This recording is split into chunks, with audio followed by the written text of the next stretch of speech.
टोमॅटोची ही चटणी बनवून ना, मी माझ्या आयुष्यातली फार मोठी चूक केलेली आहे. कारण की ही इतकी टेस्टी बनते आणि याची मला इतकी सवय झालेली आहे.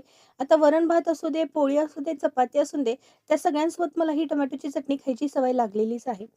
फार दिवस झालं Instagram, YouTubeवरती ही टोमॅटोची चटणी व्हायरल जात होती. म्हणून म्हटलं आपणही एकदा करून पाहूया आणि जशी मी एकदा बनवली ना, तर मी त्याची फॅनच होऊन गेली.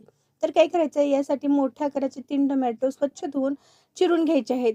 मधून फक्त 2 भाग करून घ्यायचे. आता एका कढईमध्ये 1 चमचा तेल घ्यायचं. त्यामध्ये 8 ते 10 लसणाच्या पाकळ्या आणि 4 ते 5 लाल सुक्या मिरच्या टाकून छान गोल्डन कलर येऊसपर्यंत तळून घ्यायच्या आहेत आणि एका वाटीमध्ये किंवा प्लेटमध्ये काढून घ्यायच्या आहेत. आता हे बाजूला ठेवून द्यायचं. त्याच तेलामध्ये 1 छोटा चमचा जिरा टाकून घ्यायचं. त्याचसोबत आपण चिरून घेतलेले टोमॅटो ठेवून घ्यायचे आणि वरून थोडंसं मीठ टाकून घ्यायचं. अर्धा चमचा मीठ टाकायचं आणि झाकून छान 5 मिनिटे लो फ्लेमवरती शिजवून घ्यायचं. 5 मिनिटानंतर बघू शकता टोमॅटोची स्किन निघते. गॅस बंद करायचा आणि टोमॅटोची पूर्ण साल इथं काढून घ्यायची आहेत. त्यानंतर आपण जे लसूण आणि मिरची तळून घेतलेली होती ती सुद्धा यामध्ये टाकून घ्यायची. तुम्ही हवं असेल तर लसूण मिरची हाताने मॅश करून यामध्ये टाकून घेऊ शकता. आता सगळे टोमॅटो देखील मॅश करून घ्यायचे आहेत. मॅश झाल्यानंतर यामध्ये 2 बारीक चिरलेले कांदे, चिरलेली कोथिंबीर, चवीनुसार मीठ, 1 चमचा काश्मीरी लाल तिखट. तुम्हाला जर जास्त स्पायसी हवं असेल तर अजून तिखट तुम्ही यामध्ये टाकून घेऊ शकता.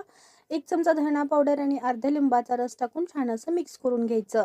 इथे गॅस वगैरे चालू करायचं नाही. विना गॅस चालू करता सगळे मसाले मिक्स करून घ्यायचं आणि त्यानंतर एका वाटीमध्ये काढून घ्यायचं. तयार झाली आपली टोमॅटोची ही झटपट आणि चटपटीत अशी चटणी. ज्यावेळेस तोंडाला चव नसेल किंवा तुम्हाला एखाद्या पराठ्यासोबत किंवा स्नॅक्ससोबत, वरण-भातासोबत तर एक नंबर लागते खायचं असेल ना, तर ही टोमॅटोची चटणी नक्कीच एकदा ट्राय करून पहा.